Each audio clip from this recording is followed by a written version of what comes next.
so today, right, we're gonna do like a mukbang session with DJ NASHD.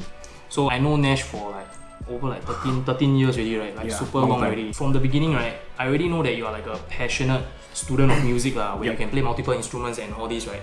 So why did you decide to want to become a DJ booker instead of like a full-fledged artist? At that point in time, the band booker, he needed somebody to help him with like the day-to-day stuff. So he just like asked me like, yo, you want to do something extra, you know, earn a little bit more extra money, you know, learn more things and stuff like that. And then for me, it's like, because I like to talk to people, I like connecting people. Even before I joined Zoom and whatever, like, I always had that thing to like, you know, hey bro, looking for a gig, got people or not? Yeah. So I'm the kind of guy that gives people gigs and stuff. So it was kind of natural for me to go into it. Contrary to the name suggests, right, I think DJ booker don't only just book DJs. No. Yeah, for sure. There's a lot of other things they all do, right? So what are like some of the important responsibilities that you all do that people don't even know? Huh? So I always have like, a lot of conversations with like Jeremy, which is our head DJ. He knows the Zouk sound in and out because he's been there since day one, right? So we don't want to veer too far away from that as well. Yep. And obviously marketing, so I'm like kind of again the middleman, you know. I think we can kind of break it down into like what's your daily task, like for example your day-to-day job. Like, okay, like clock in. Usually, like what's your routine usually? There's a lot of people, a lot. Yeah. At the end of the day, it's still a corporate company. So I go into the day office, like I don't go in like super early because like, I used to have like nights and stuff. So if I have nights, I go in like maybe later in the afternoon, then I stay for the night. The way we deal with guest DJs, right? They all in Europe.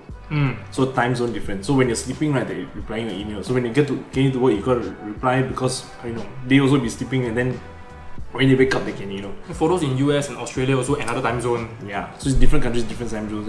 Like Europe is not so bad because it's usually our dinner time, like 7 p.m. stuff. They will start replying emails, so that's when like I'm the most busiest. Like yeah, so always our dinner gonna disturb one. Yeah, that's time. Yeah, like, hey man, I need this, I need that, whatever. So that's. Did they request a Zoom call before? I did request that. Never. Never, right? I still never. But now I think like Zoom is like getting more popular because of coronavirus and shit. Yeah, I mean we did a whole festival on Zoom lah. So that was like damn Phuturescapes festival. Yeah, because I never used Zoom my whole life, right? Then suddenly like you're like, yo, let's do a festival, virtual festival. That's like, yo, what the hell? So we had to like kind of learn the program first, you know, how to. Because Zoom, it wasn't built for this kind of things. Yeah, then we had to do sound check on like, because the international guys that we had, like Diplo for example, right? He's not in Singapore, right? He's in America. So you have to make sure that he comes on time for sound check and make sure you know the settings are all right and all that.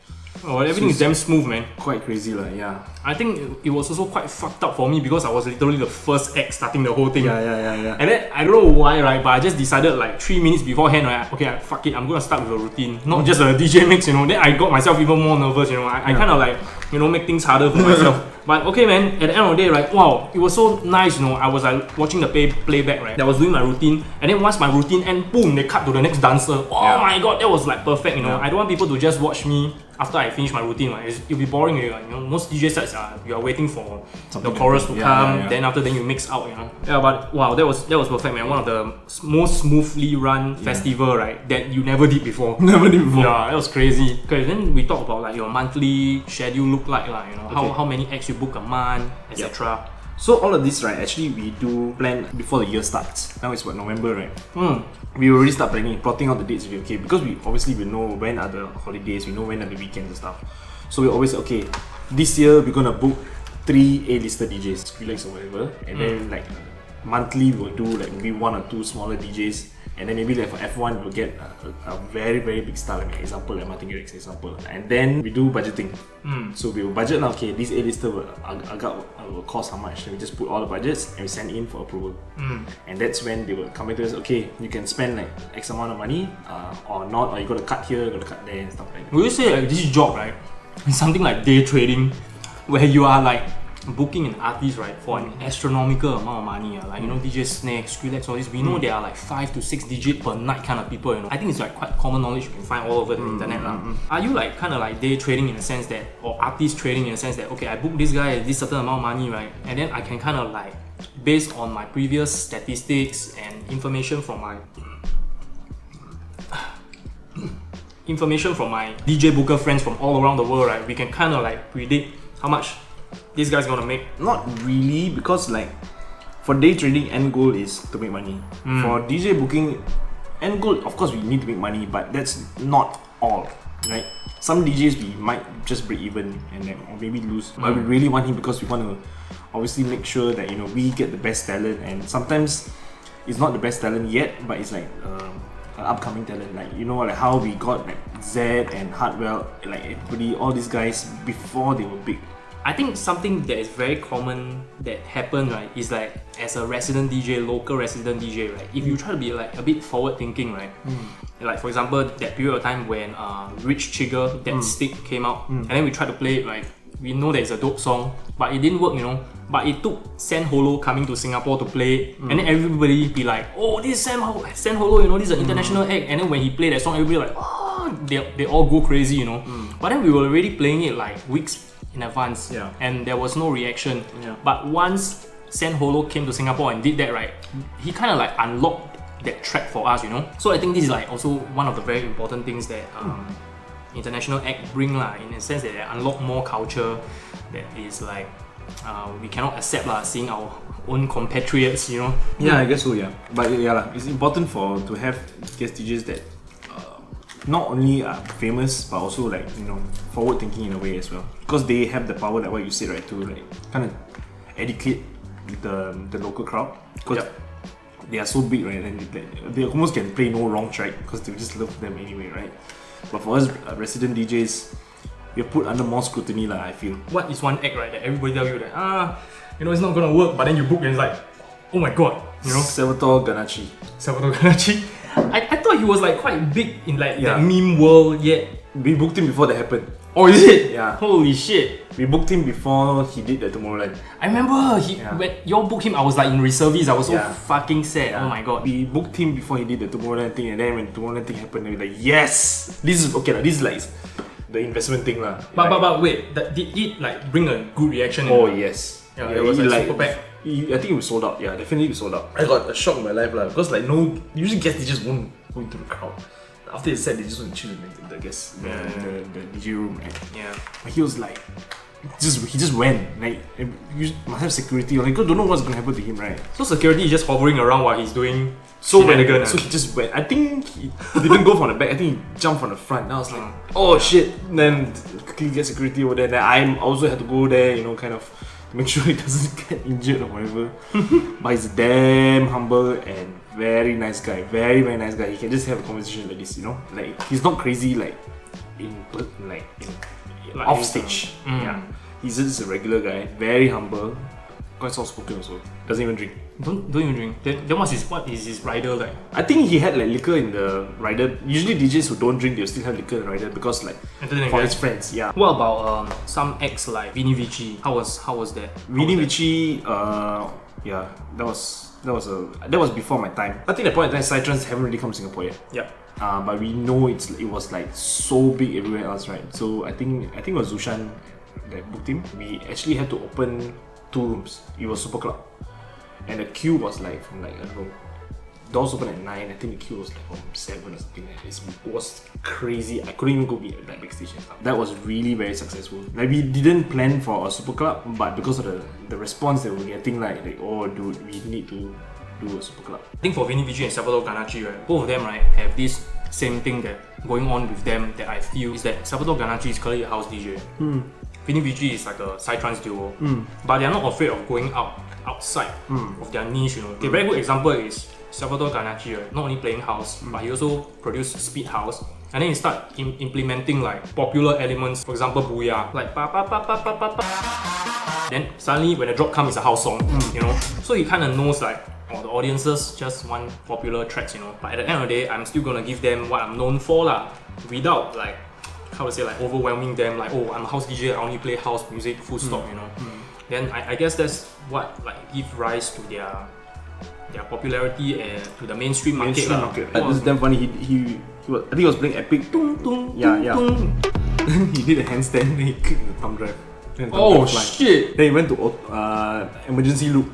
Then I was like, we were all like, why is the loop not ending. Why is the drop like just continuing? But Chun Chun, he was in the drop lah, so not so bad lah. It goes to show that even though everything's going wrong, especially when you're performing, right, you just have to go with the flow. Like, not like, oh shit, I fucked up, sorry guys. He didn't do that lah. Improvisation, you know. Like a lot of times, right, when you are like a budding producer or budding DJ, right, when you go to a show, you are just there to try to catch the performance mistake, you know. Yeah. And then you look at the performer, right? You don't even feel anything on his facial expression when he do something wrong. Then you be like, the guy never even noticed. But as you get more and more years, right, into this performing industry, right, you know that even when you like screw up, you cannot have any facial reaction. You know, you need to tell the crowd, right, this whole thing is part of the show, and then you know continue to rock the crowd. Yeah, that's like professionalism. You kind of like work with bookers around the region.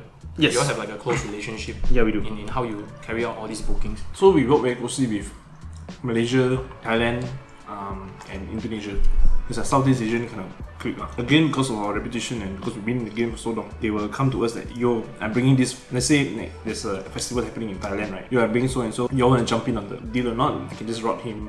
Because the DJ also wants to make money. He doesn't want to come fly all the way to Southeast Asia, just do one show, right? He also want to do multiple shows. In doing multiple shows, the price kind of slightly comes down. In that they are costing, they will like, okay, I don't need to make this much money because the flights are so near anyway. It's like combo deal, right? Something like that. Okay, so now we're gonna get to that saucy question. Okay, so what is one DJ, right, you will never book? Can I say your name? Get out of here, man. Oh, I cannot. Yeah, it's so bad. Yeah, it's quite a sensitive thing. I think we decide not to review too much. Okay, so what is one thing that this act has done, right, that earned the reputation of like, wow, not gonna get like a return booking, you know?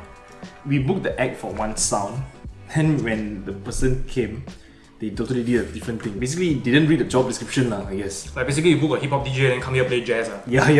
What the hell? Yeah. Hip hop DJ and play jazz is still maybe acceptable. A bit close. A bit close, but maybe like this guy like played like Speed House, but he's a hip hop DJ example. But then that's one thing.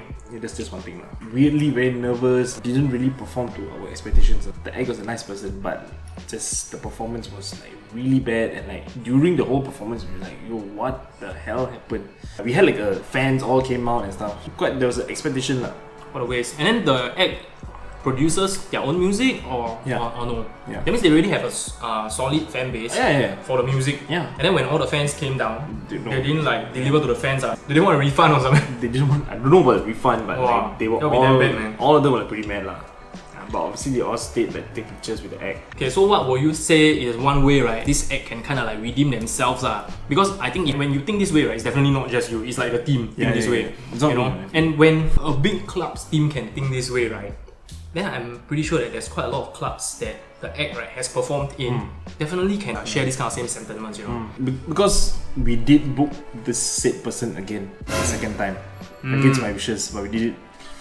So in the second time, I was very, very clear with my description of like what I wanted from this DJ, right? Like, okay, I told the DJ like, okay, it's gonna be this way. You are known for this sound. Yeah, play this sound. It's so weird to tell a person to play their own sound, but the person was like, can I do something else? And no, dude, like I want you to play your sound because obviously I'm booking you for you lah. That's why I'm booking you, what? So it was a good set lah. But yeah, it's a bit funny lah.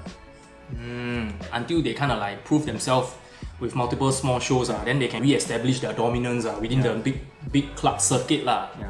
Yeah, I guess like action proves everything like at the end of the day. Plus, it also helped that the person was nice. Like the person wasn't lah, like, you know, not arrogant or nothing. You know, just very nice to talk to and stuff. Like, just the performance. The attitude is like still one of the attitude savings grace lah. Yeah, despite the poor performance and lack of confidence and everything. So far, right, whatever we have been discussing is quite interesting. So stay tuned to the next episode as we ask Nash more about how you can easily increase your chance.